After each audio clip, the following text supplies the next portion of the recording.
A four-time Pro Bowl quarterback analyst for Fox NFL Kickoff, Michael Vick. Welcome back. How are you?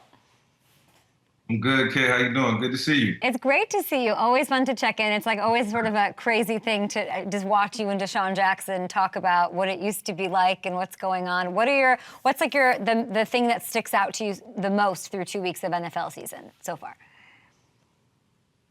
I would say the defenses of a lot of teams really showing up, and whether it's scheme or if it's just through personnel, teams are having a lot of success, and it's not a lot of points being scored.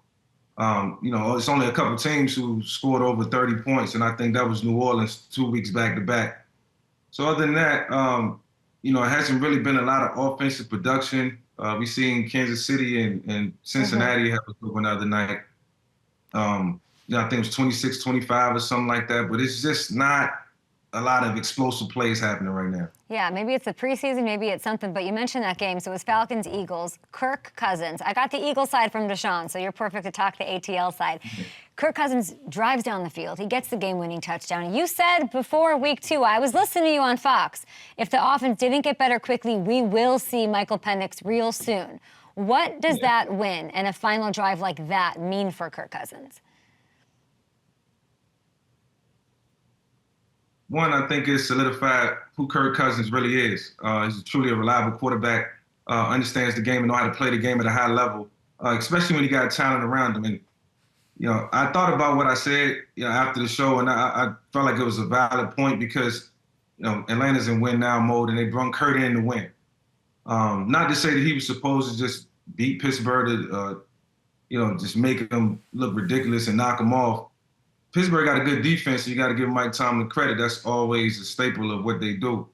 But I was expecting Kirk to play a lot better in week 1. And look, if they went 0-3, then you got to think about the fan base. You got to think about the administration, the players in the locker room, and it's a lot to go into that part. And so they would have just had a very expensive backup. But I mean, is it worth the investment? Kirk Cousins to groom Michael Penix? I think it is. Yeah, but he's a backup on the field.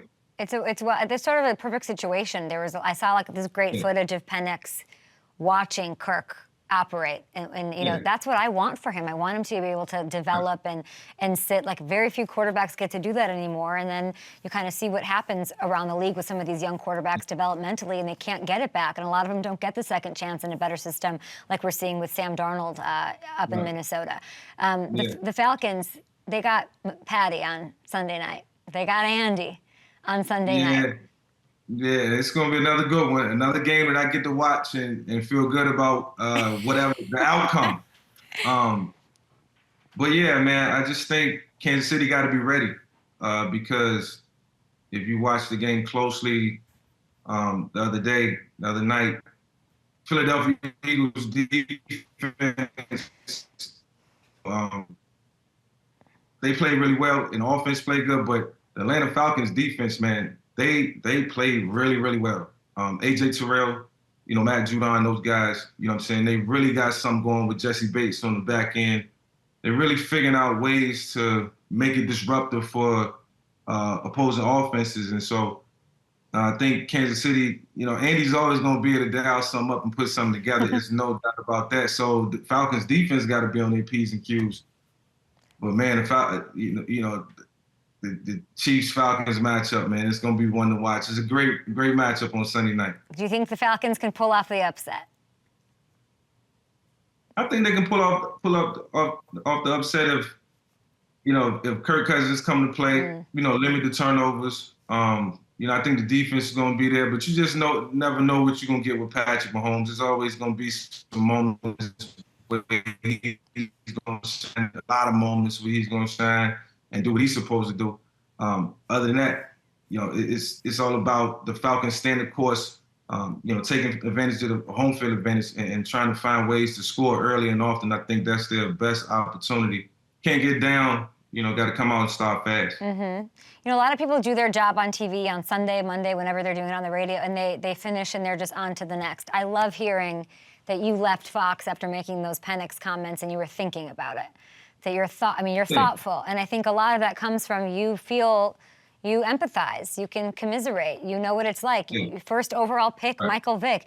You didn't have the full-time, starter situation your rookie year. And so I got to ask you about a guy like Bryce Young, thrown right in there in Carolina. What did you think of the benching, and what do you think needs to happen here? Yeah, when you mentioned quarterbacks, we talk quarterback play. I'm so passionate about it. You mentioned, just being thoughtful and having empathy for the position, knowing what the guys are going through out there from my own personal experience. I try to put myself in their shoes, and I know it's not easy. I know what the preparation is like. I know what it feels like to go to sleep on a Saturday night and knowing the next day that you have an immense amount of pressure on you to make plays and just be accountable. That's your job as the quarterback, as the captain of the team, the person with the ball in their hands. And so, I look at Bryce Young's situation with empathy, but knowing that it's pressure that comes along with being the number 1 overall pick, especially in year 2. Year 1 is a grace period. I didn't come out the box blazing and making plays. Just this phenomenal, young talent. It's growing pains my first year. Coming into that second year, it was more so about, letting the guys know that they can trust me, and I was going to be accountable, and I was going to do my job. So, Bryce right now has the reset button. Good for him that he get to play the backseat. He get to be the number 2. He get to watch Andy. A little pressure off of him. He's still a 22, 23-year-old kid. And the NFL is not easy. And so you look at guys like Sam Darnold who had to bounce around, but, through those times you mature and you grow and you learn so much along the way. It allows you to get better. So I'd say this on your show, Kay, I'm not writing Bryce Young off. I'm not writing him off. How does he get it back? I think he stayed the course. You keep working hard every day.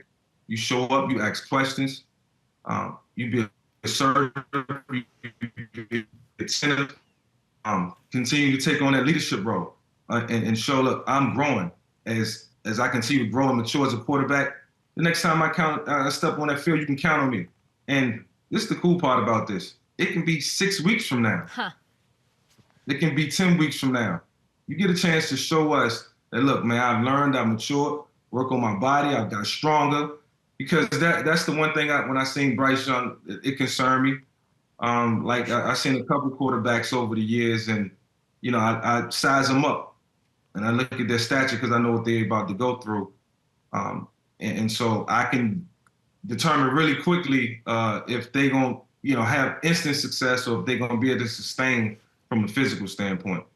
Yeah, really well said. I think he's going to listen to this and take a lot out of that. So he'll get it back. You are not writing off Bryce Young, which we love. Yeah. I want to ask you quickly about Mike Tomlin. So Mike Tomlin announces yesterday that the plan is to start Justin Fields against the Chargers, right? Russell Wilson, he's got the calf injury. And basically what I would take from that is that Fields has done enough to get the Steelers to 2-0, and there's some faith with him. You spent your last season with Coach Tomlin. What does he take me in his head? What does he value most in a quarterback? What he values most is confidence in the quarterback. I think Mike Tomlin and Bill's relationship, just watching it from afar, it was more so about trusting Ben, that Ben was more than capable of doing everything that the team needed on offense to be successful. And, he gave him free rein.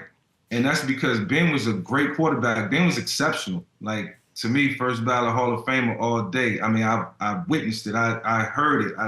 I sat in meetings and I watched him go out and do it. And so he was like that when I started. He was like that when Bruce Gradkowski started. He gave everybody that freedom because he had confidence in you. Your coach got confidence in you, then you can smile when you step out on the field and feel good about what's happening. So I think with Justin Fields, he's confident in him. The one thing he knows is Justin Fields is a problem for any defense. Mm-hmm. He's a problem. Well said. I stopped listening when you said Ben first ballot. I went, oh. Oh yeah, nah. Yeah. One thing I know is good quarterback play. I don't even got to see it. I can sit in the meeting with and just listen, eyes closed and listen and know, hey, it's a player right here. It's a good player right there. I don't know about him. Yeah. Yeah. It's, Michael, I love talking to you, and I can hear more from you on evolution of the black quarterback. You are the host.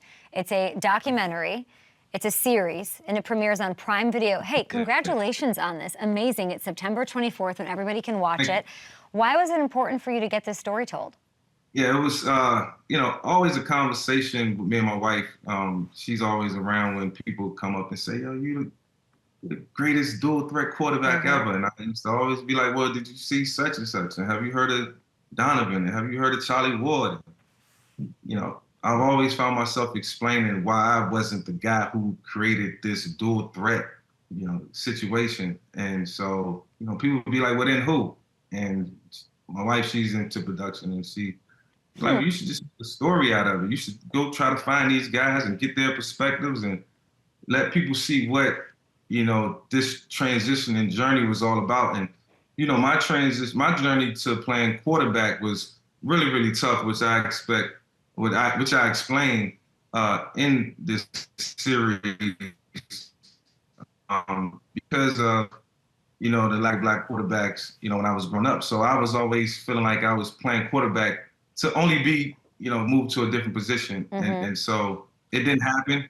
By God's grace, a bunch of amazing things happened through the NFL and through, teams drafting black quarterbacks and giving us confidence and giving me confidence to keep pushing and moving forward to play the position. And, one of those coaches was Andy Reid. Yeah. 1999 draft, man, was like so inspirational to me when he took Donovan. Donovan was my favorite player. And it was like, man, I really do have a future at quarterback if I continue to do things the right way. So I just wanted to, highlight, all the guys who came before me, past, present, and future. And you interviewed Andy Reid, and that's not all who you. And I did my research here. I took some digging, but Cam Newton, Steve Young, Common, Jamie Foxx, Mahomes, Jalen Hurts, Josh Allen, amazing. And you, as the first black quarterback drafted first overall, this is an incredible thing to do. And you didn't say, come to me. Michael Vick, you traveled across the country, I heard. You were real. This is a passion project that you did. So congratulations to you, to your wife's, inspiring you to do this. It's so important. We can't wait to see it. It's Evolution of the Black Quarterback, and it premieres on September 24th on Prime Video. And then we can check you out on NFL Kickoff. You got to give Gronk a noogie for me, okay? No doubt, no doubt. Shout out to Fox Sports, man.